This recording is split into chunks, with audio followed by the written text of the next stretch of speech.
फिर मदरसे वाले, ये मदरसे वालों का तो मसला बड़ा अजीब है।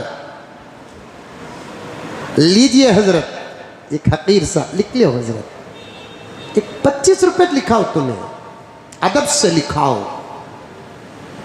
एहतराम से लिखाओ।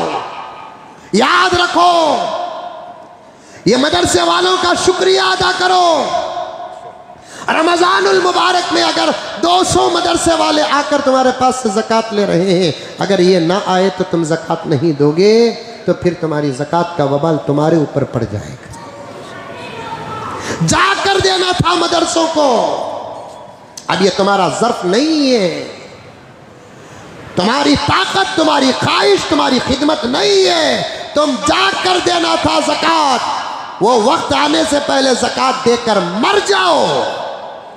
मेरा जुमला सख्त है, बर्दाश्त करो, मैं हदीस का तर्जुमा कर रहा हूँ। वो वक्त आने से पहले ज़कात देकर मर जाओ। एक ज़माना वो वक्त गुजर गया था, बीच में वक्त ख़राब आया, अब फिर वो वक्त आने वाला है। वो ज़माना कब गुजरा?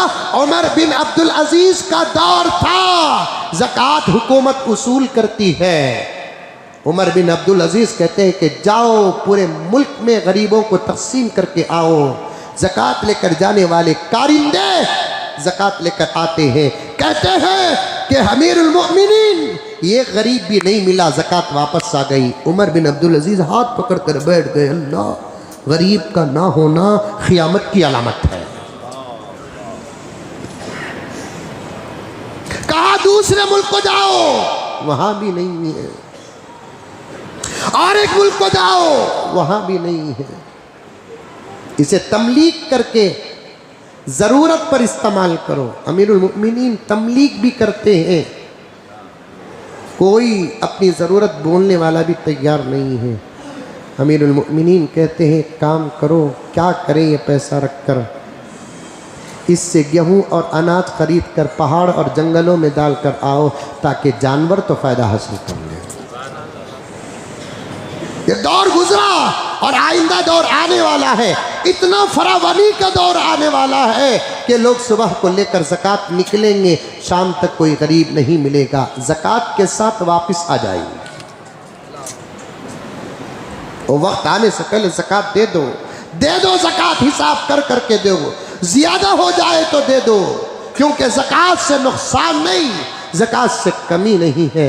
और ख़ास तौर पर मदरसे वाले, क्योंकि आइंदा जुमा मुझे रमज़ान की ईद और उसके मुताल्लिक़ात पर बात करना है। जितना ज़ख़ीरा लेकर आया तो मैंने उसमें से 10% भी नहीं कहा, लेकिन जोड़ते जुड़ाते कह रहा हूँ, मदरसे वाले आते हैं, खुश दिली के साथ दो, क्योंकि कुरान कहता है तुरीदून वजह अल्लाह, अल्लाह की रज़ा के लिए देना है। मौलाना आ गए, जी मौलाना क्या है? मदरसे के सिलसिले में आई। अच्छा मौलाना पुराना रिकॉर्ड है क्या? जरा मुंह में मुस्कुराहट लाओ रे बाबा। ज़कात लेने गए तो बड़े बड़े मालदार के सूरत हम बेवाकी हो जाते हैं। मौली साहब को देखते ही अकरम सूरत कैसा उतरती मालूम, मुझे बनाने भी नहीं आता, जितना होता उतना बना तुम देख लो।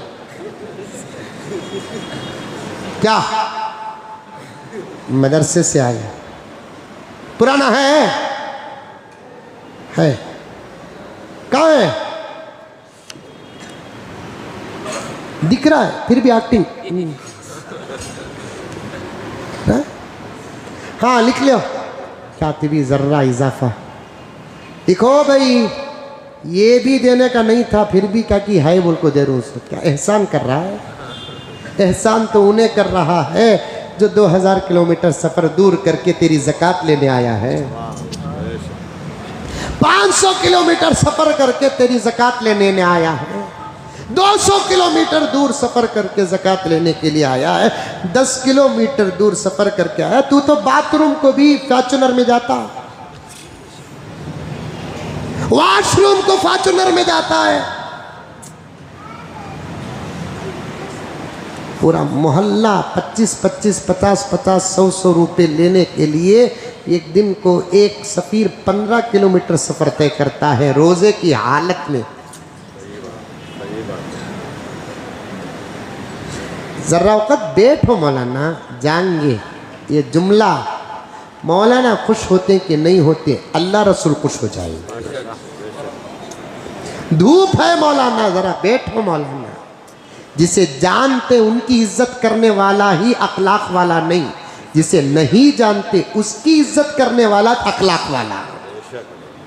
अकरम मुझे जानते, मैं अकरम के पास चला गया, अकरम उठकर खड़ रहे, बोसा दे रहे, कुर्सी में बिठा रहे, पानी पिला रहे। इससे अकरम को अखलाक की सर्टिफिकेट नहीं मिलती। समझ में आ रही है बात? क्योंकि अकरम और मेरे ताल्लुकात तकरीबन 25 साल के हैं। एक नए मौलाना आ गए, नाम नहीं मालूम, जगह नहीं मालूम, गांव नहीं मालूम, करिया नहीं मालूम, सिर में टोपी है, झुब्बा है, हाथ में रसीद है। ऐसे आदमी अकरम के पास चले गए, मुज़म्मिल की जैसी इज्जत करते हैं, उनकी भी अगर अकरम वैसी ही इज्जत करते हैं तो तब इनको अखलाक की सनद दी जाएगी। क्योंकि प्यारे आका ने फरमाया मेरी उम्मत पर एक ज़माना ऐसा आएगा क़यामत के करीब, उस ज़माने में लोग सलाम सिर्फ पहचान वालों को करेंगे, उनका सलाम कबूल भी नहीं होगा। अल्लाह हिफाजत फरमाए। मैं अधूरी बात ख़त्म कर रहा हूँ। जो लोग ज़कात नहीं निकाले हैं वो फ़ौरन हिसाब करके निकाल दे। ज़कात में कोई समझौता नहीं। एक हदीस में तो यहाँ तक आया है कि नमाज़ें पढ़ने वाले मालदारों की नमाज अटकी रहती है, जब वो ज़कात देते हैं तो नमाज कबूल होती है।